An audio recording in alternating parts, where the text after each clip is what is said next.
Hey, Magic fans, welcome back. This is your captain speaking here on Captain Collides MTG. Today, we're going to talk about new Capenna product review. That's right, we just come off the backs of the new Capenna as we head into what I guess would be called Commander Legends Battle at Baldur's Gate set release. We'll do a review on that. Um, the whole point of this is, we've had some pretty bad releases with Crimson Vow, Midnight Hunt.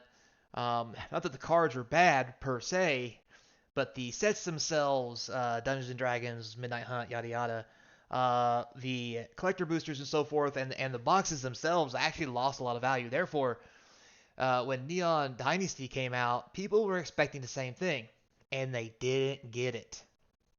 Neon Dynasty has really taken off in price, but that's not what we're here to talk about. We're here to talk about, did New Capenna live up to the hype? And did it follow in the footsteps of Neon Dynasty, or have we fallen back into the rut of piss poor product releases like we've had in the past? Or are we in a brand new realm of product releases coming out and just being good? So, tray tables and seat backs in a flow upright position, everybody, as we take a review of all the boxes from the product release, draft, set, and collector boxes to see how they're stacking up versus the set release and how they're going to play out as we move forward. Now, before we get started, remember to like, subscribe, hit that notification bell. Comments down below is going to feed that YouTube algorithm. Trying to get to 1,000 subscribers, so I'd really appreciate if you guys could sub up, because most people who watch the channel aren't really subscribers, which don't make any sense. But anyway, so please sub up. I do appreciate it. Also, if you want to support the channel, link in the description to the eBay store where all these box opening series cards go up for sale. Also, there's a Patreon page where you can donate monthly for cool swag and special prices on all kinds of products, whether it be full boxes, packs, or what have you. And there's an actual email to the actual store itself if you have any questions, comments, concerns, or just have something you'd like me to talk about. So, without further ado, let's get it. So, we're going to start off with today draft booster boxes. So, as all these listeners are from TCG Player, just so you guys know, as of right now, you can see here there are 62 listings for new Capenna draft boxes, and that's not a real big thing because they're still in print. That's easy. But the bad part is they're $83.85. These things I think are below map because these are lower than pre-release sales, which obviously means that this is not the next Neon Dynasty. This is more in the range with Midnight Hunt, D&D, as these prices have really tanked from when they first came out. Now, as of the viewing of this video, this was the price. I made this video on Saturday.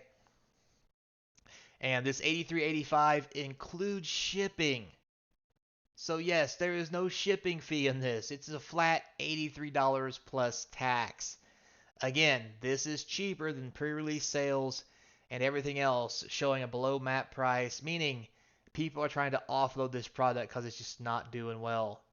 Which, if that's what's happening with draft boosters, this is probably a pretty poor sign for the rest of the things that we're going to talk about. But with that said, let's take a look. 83.85 for draft boosters. We have whole boxes or whole cases going for $548.89. So how good is that? Well, I don't know, but let's just take a quick look at the old calculator. So if we were to take 548.89 and divide it by the 6 boxes, $91. So you're paying a premium to get a case. That makes no sense. Normally getting cases are cheaper. You can literally buy 6 boxes individually, as we just looked at, for 83. Let's say 84, round up once I figure out how to do math here. So 84 times 6, you literally can save $44 by buying boxes individually and just buy 6 boxes. And with that said, there's nothing really special or cool in a case like chase cards or anything like that buying a case is going to guarantee you, kind of like in the old days we had expeditions. So, and the market price is $568, which doesn't make any sense either. So that's very interesting. I don't know what that means, other than the fact that I honestly don't know, because I would just buy 6 regular boxes and put them in and just have that be my case. Because you're gonna save $44. So yeah, that's also not correct. So either these are too expensive, or the actual boxes themselves are too cheap. Whatever the answer is, it's time for us to find out. And somebody should either be buying boxes or buying cases. And from the looks of this, I'd probably say buying individual boxes to make cases. So moving forward, next we're going to talk about some set boosters. And there you have that. Whoops, whoops, whoops. Sorry, guys. My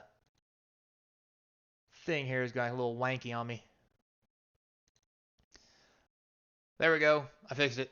So, set boosters are coming in at about $97. That's kind of weird. That is $14 higher than draft boosters, which to me seems kind of really pricey, just for the fact that they're set boosters. Remember, the list is a little different in this, and because of that, the list cards are losing some value kind of quick. So I'm not really sure where they're going with this, but still, $97 is actually in the price range for roughly pre-release prices to some degree. So it's really interesting. The draft boxes have pretty well tanked, but the set boxes are kind of holding their own. So moving forward, also, if you look at these in a case of 6, they are 640, which is again very interesting. $20 cheaper than market price. Again, all of these prices include shipping, so I find that very odd. So if we whip out the old calculator again, and we look at 640 divided by the 6 boxes, they're 106 if you buy them by the case. However, if you spend individually and buy them for 97, you get 582. So again, you're saving almost $60 this time by buying individual boxes. And again, what I find odd about that is, again, there's no special chase cards. Again, there's no expeditions or lottery cards or anything that would justify having a case premium. Because, obviously, if you get a sealed case, in the lottery cards, like back in the old days, you're guaranteed on average 2 lottery cards per 6-box case. Buying individual boxes means you probably are buying boxes of somebody who opened the case and they hit their expedition cards early and didn't open the other boxes and they just sold them individually. So it's very, very weird. I don't know what to think about it. So either something's wrong here, either the individual boxes are too cheap, or these cases cost too much. Either way, I think the right thing to do is, if you want to buy these individual things, you should probably buy draft and set boxes individually in lots of 6, or buy a number of them to equal 6 and make your own case, because there's honestly no reason not to. It's not like you're trying to, again, look for anything special. So, with that said, let's move on. All right, and finally, we are going to wrap it up with the good old collector box. That's right, guys. You see it. $161 a box. Again, this includes shipping.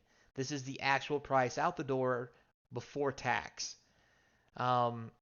This is way below map, and these collector boxes are really crashing, much like the Midnight Hunt D&D era, unlike Neon Dynasty, which are still absurdly high. These collector boxes are not performing well. Now, with that said, there are plenty of premium cards in these collector boxes. They're just not commanding the value that the other ones do. And I think some of that actually is going to revolve around the fact that Pioneer is the hot format right now to get to the Pro Tour. So therefore, Standard is not. And if these aren't cards, if the cards getting played in Pioneer are not in this set, it's going to cause this market to crash. So we may see this turn around if we get to the next Pro Tour season and they say Standard is the way in. It might cause these prices on these boxes to reverse and go up, and card values to go up. But as of right now, there's not a whole lot of emphasis on why these cards would be good unless they're just so good they're automatically breaking into older formats, which we haven't seen a whole lot of here on a lot of these cards. So there's that. So now with this said, what does it look like if you want to buy a whole case of 6? Well, it looks like this. That's right, guys, $199.98. Market price of $1,088, so basically it's $100 under market price. Again, to me, that spells bad news for anybody who wants them or want them to go up in value. Not that they won't go up in value, it just means it's going to take a hot minute, because once we whip out the old calculator and we go 999.98 divided by 6, again, 166. So you're noticing there's a $5 per box premium to get a case. Now, with that said, I would probably think buying a case of collectors is probably going to be better than buying individual boxes of collectors. The only reason I say that is because of foil etched and so forth and so on. You could actually open a case, open a few boxes, and if you pull foil etches and some of the more high value cards out of a couple boxes, the chances of them being in the other boxes are probably pretty slim. However, with that said, we've seen box openings online where boxes are just amazing regardless of what the other boxes had in them as well. So I'm not even sure that justifies a $5 premium on the collector boxes. So at the end of the day, what do I have to say? New Capenna has went the way of the dodo, and we are back to a piss poor standard releases, much like Midnight Hunt and D&D, Strixhaven, so forth, which will only get better with time, but that time might take a little bit. Or, again, that time may be when does Standard become the Pro Tour format again, and that may be sooner than we think, for the simple fact that if the sales of these items keep going down along with this, because of it, they may make Standard a Pro Tour format just to get people to buy the boxes and buy the product. Now, with that said, we have a lot of sweet products coming out that I don't think it's going to make Wizards want to do that. You've got Double Masters, Brothers War, Infinity, lots of sweet sets are coming out. With that said, I really hope they put Standard on the Pro Tour format, because that's probably the only thing that's going to save some of these boxes that are coming out. And if they don't, I would say look for more of this. So with that said, guys, at the end of the day, I think it's easy to say that New Capenna is just like the rest of the Standard sets have come out, and Neon Dynasty is the fluke that everybody wished they got in on. And because of that, those collector boxes and so forth are going to keep going up. And also, the cards in Neon Dynasty are being used in every format. So, I mean, I guess 1 out of 10 ain't bad. But at the end of the day, it looks like we're back to the same old, same old.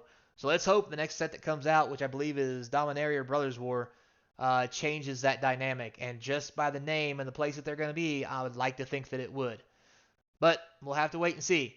So, until next time, guys, remember, stay kind. And as always, I hope to see you across from the game table.